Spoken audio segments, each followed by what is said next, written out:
It's winter holiday time on the island of Sodor.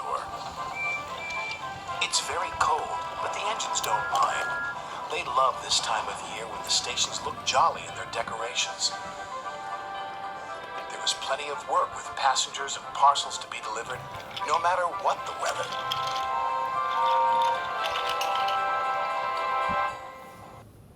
Driver says there's more snow on the way, said Edward.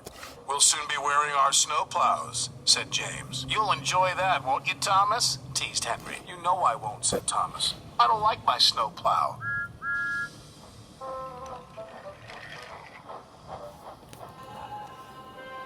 Sure enough, that night the wind blew and the snow fell heavily.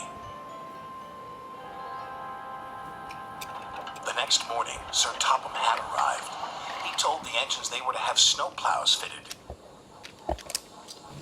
And you are to collect a special from Callan Station.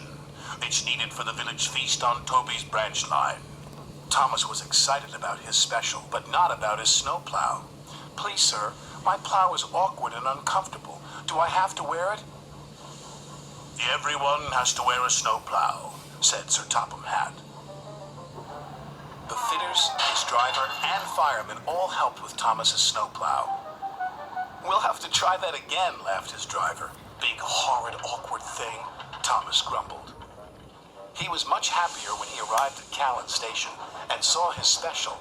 It was a beautiful Christmas tree. The tree will have lights and stand in the middle of the village, said Edward. Make sure you get it to Toby safely. I will, said Thomas.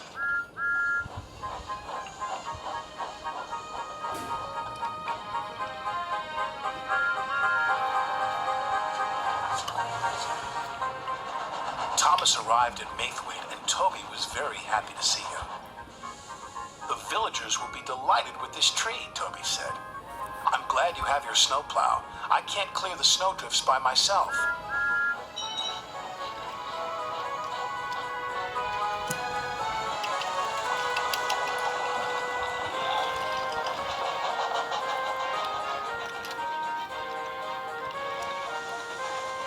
Thomas couldn't see. There was a huge rock buried under the snow. Suddenly, his snowplow hit the rock. Bouncing buffers, exclaimed Thomas. My plow is broken. His driver tried to stop, but the broken plow hit the water tower.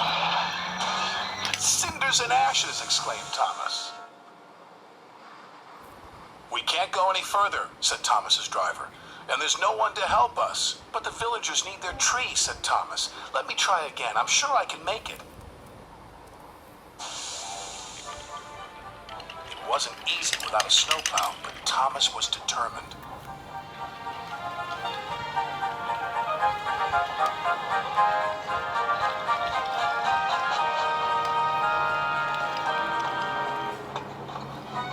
He pushed, and he pushed, and he pushed. Thomas was trying as hard as he could, but there was just one snowdrift after another.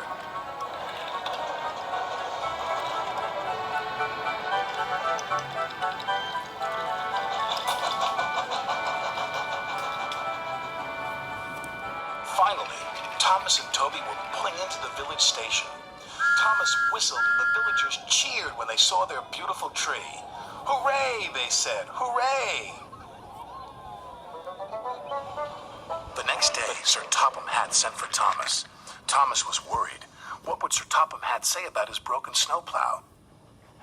But Sir Topham Hatt wasn't cross. He was very pleased.